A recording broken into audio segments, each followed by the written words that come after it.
Setelah Pak Bambang Kesowo menyampaikan, suasananya menjadi semakin santai. Mudah-mudahan apa yang akan saya sampaikan bisa menjadi satu lemparan gagasan pertama yang Bapak Ibu nanti bisa, saya harapkan bisa memberikan feedback. Assalamualaikum warahmatullahi wabarakatuh. Selamat sore, salam sejahtera untuk kita semuanya. Om Swastiastu, Namo Buddhaya, Rahayu. Salam Pancasila. Merdeka. Merdeka. Merdeka. Ibu Megawati yang sangat saya hormati, ditemani Pak Hasto dan seluruh jajaran yang sejak tadi pagi kami bersama beliau. Terima kasih sudah berkenan hadir. Teman-teman semuanya dan para senior, guru-guru saya, kakak kelas saya, sahabat saya, Pak Bambang Kesowo ini senior. Prof. Nindyo ini beliau dosen pembimbing saya pada saat saya skripsi. Tentu saya sangat merasa terhormat sebagai murid, makin bombong karena didorong oleh dosen yang mengajari saya. Maka layaknya murid atau santri, murid yang murid, santri yang santri sampai kapanpun. Inilah hormat kita pada orang tua. Tentu saya senang hari ini para intelektual dan kawan-kawan termasuk kawan sekolah saya di SMA bisa hadir di sini. Terima kasih. Bapak Ibu, saya ingin mengingatkan kembali. Ketika Republik ini bersepakat pada saat akan merdeka, Bung Karno dan Bung Hatta memproklamasikan itu. Kira-kira beberapa hari yang lalu perayaan itu kita lakukan.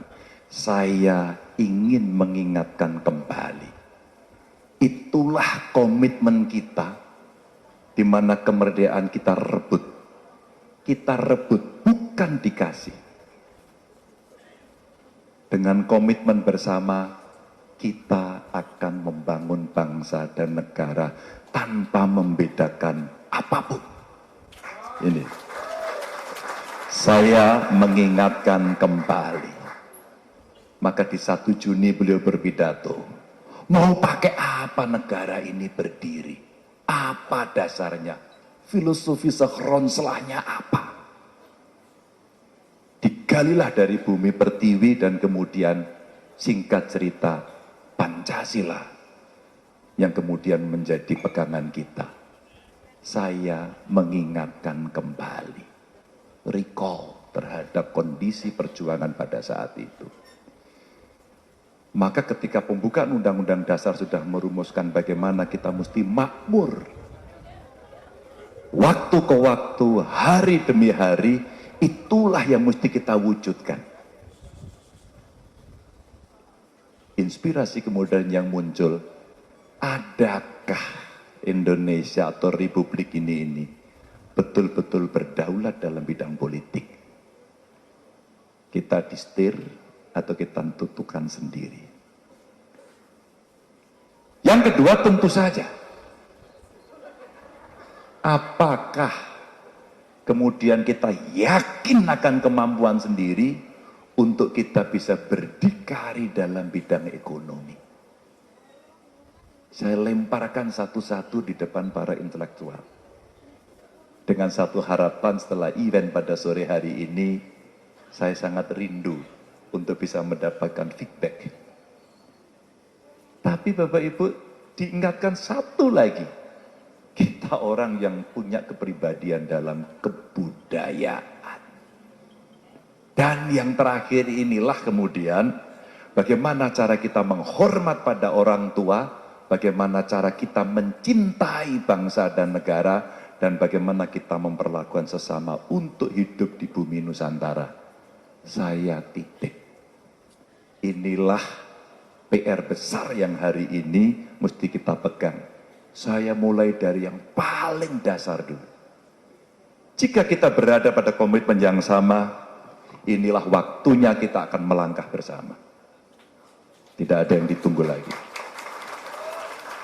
Tapi jika kita tidak sepakat pada nilai itu, rasanya kita tidak satu kaum dalam memperjuangkan ini.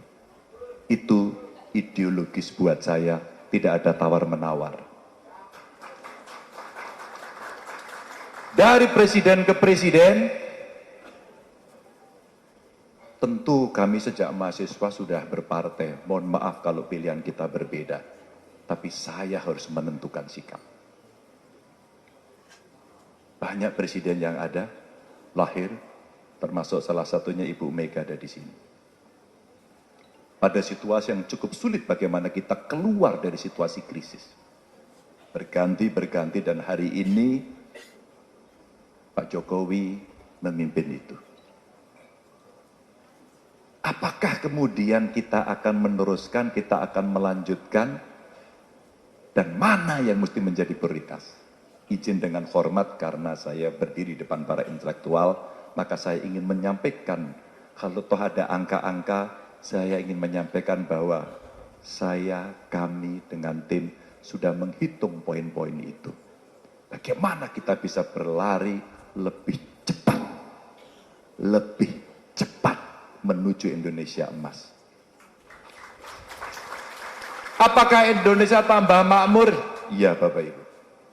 2012 sampai 2022 rasio elektrifikasi kita naik 23 dari 76 ke 99. Saya baca datanya.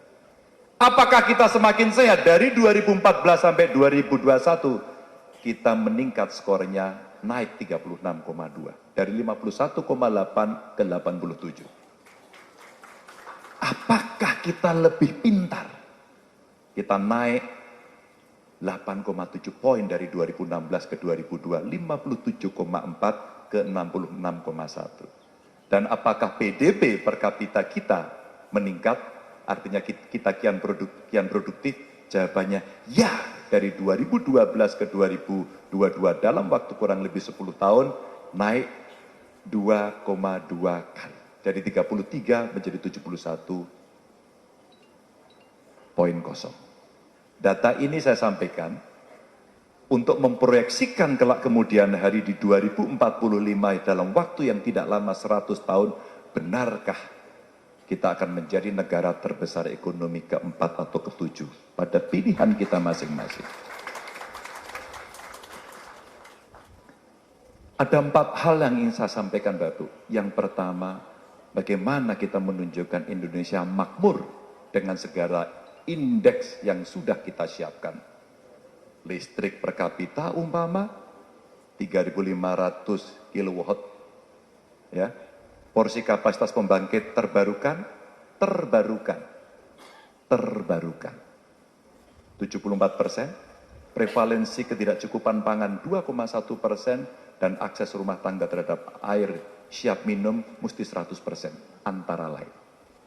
Bagaimana menuju Indonesia sehat? Indeksnya adalah usia harapan hidup yang mau kita capai adalah 80 tahun. Prof, selamat panjang umur Prof.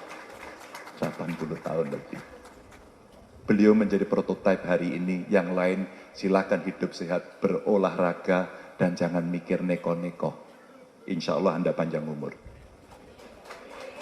Prevalensi stunting kita akan capai pada 5%. Dan insidensi tuberkulosis 76 per 100 ribu orang. TBC sampai hari ini belum beres. Indonesia siap. Nah, bagaimana Indonesia pintar? Menuju 2045, rutunya kita siapkan. Bagaimana nilai PISA atau membaca kita bisa 405.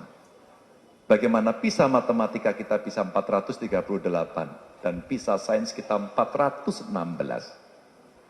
Izin para intelektual, saya lempar ini. Karena inilah yang kemudian mesti kita dorong. Tanpa perubahan besar dalam dunia pendidikan, 13 tahun bonus demografi kita akan hampa dan kita tidak akan mendapatkan dividen itu. Cepat. Kita punya 200 triliun hari ini uang yang kita taruh sebagai endowment fund di LPDP. Dan itulah riset yang harus kita lakukan. Kita sudah punya BRIN, kita punya kampus-kampus hebat hari ini hadir, kita ada pengusaha-pengusaha hebat, dan kita punya mimpi ini untuk mewujudkan. Rasanya perguruan tinggi harus kita tugaskan untuk membereskan itu satu-satu. Kita tugaskan perguruan tinggi untuk membereskan itu satu-satu dengan waktu yang tidak lama alias cepat. Bagaimana Indonesia lebih produktif? UMKM kita sampai 5%. Proporsi kewirausahaan kita sampai 8%. Dan rasio volume usaha koperasi terhadap PDB kita 10%. Saya mencoba menghitung Bapak Ibu. Dan tentu saja itu tidak linear bisa kita tuju karena apa? Karena perangnya masih berkecamuk. Ya perang senjata, ya perang ekonomi, ya penataan diri di kawasan negara karena geopolitiknya berubah total. Yang dulu bipolar sekarang multipolar. Dan bagaimana posisi Indonesia hari ini? Maka kalau kita mengikuti hari ini, Presiden ke India dan besok ke Afrika Selatan sedang berbincang soal BRICS. Itulah kemudian kekuatan-kekuatan baru yang memunculkan multipolarisme yang kemudian berjalan. Dan mestinya pusat global value change harusnya di Asia Tenggara. 2 hari lalu saya berbincang dengan para menteri ekonomi yang sedang rembukan berdiskusi di Semarang. Dan mereka hampir-hampir semuanya mengirimkan menteri terbaiknya, dan para observer dan konsultannya juga hadir, dan mereka bertemu berbincang, semua merasa bahwa Asia Tenggara adalah kawasan yang sangat strategis buat mereka. Bapak Ibu, inilah yang kemudian coba menjadi PR kita untuk kita tentukan pada situasi kawasan. Termasuk bertumbuhnya ekonomi digital, yang nilai ekonomi digital Indonesia akan mencapai kurang lebih 130 miliar US dollar pada tahun 2030. Kita hitung yuk, karena disinilah ada ekonomi kreatif yang gedenya minta ampun. Tapi bertumbuhnya penduduk yang makin banyak, maka dibutuhkan ruang, dibutuhkan pangan, ya. Dan tentu ini akan ada problem-problem iklim. Maka transisi melawan perubahan iklim yang coba kita dorong agar terjadi investasi untuk transisi energi yang diprediksi mencapai 200 triliun sampai dengan 2030. Bapak Ibu, ini investasi yang kita sebar pada banyak industri, ya kehutanan, bagaimana ngolah limbah, dan sumber emisi yang mesti bisa kita kendalikan. Dan terakhir, meningkatnya penduduk kelas menengah yang kita harapkan ini didominasi oleh masyarakat kelas menengah kurang lebih 44%. Serta 64% penduduk yang merupakan tenaga kerja yang sangat produktif. Namun Bapak Ibu, cita-cita besar dan kondisi global ini ternyata dirasakan oleh rakyat pada detik ini. Kami, hai pemerintah, kami punya problem. Satu terkait dengan harga bahan pokok. Para ekonom, ilmu baru apa yang bisa kita pakai untuk mengendalikan harga bahan pokok? Kalau kita tidak punya kemandirian dan kedaulatan pangan di Republik ini. Yang hulu hilirnya atau hilirisasi di sektor pertaniannya mesti beres. Adakah kita bisa berpikir teman-teman di Fakultas Pertanian agar Indonesia menjadi tempat benih terbaik dunia? Lagi-lagi hulu hilir dan soal pangan yang tidak bisa kita lemparkan ke negara lain. Ada bantuan sosial karena kita memang harus merawat masyarakat yang tidak mampu, karena yang miskin dipelihara oleh negara. Itulah bunyi konstitusi kita, pasal 34 Undang-Undang Dasar. Tapi ketepatan distribusi bantuan sosial mengacu pada satu data Indonesia mesti beres. Berikutnya adalah bagaimana penciptaan lapangan kerja dan mengurangi kemiskinan. Namun yang terakhir Bapak Ibu, korupsi belum beres ditangani. Inilah yang kemudian kita mesti serius.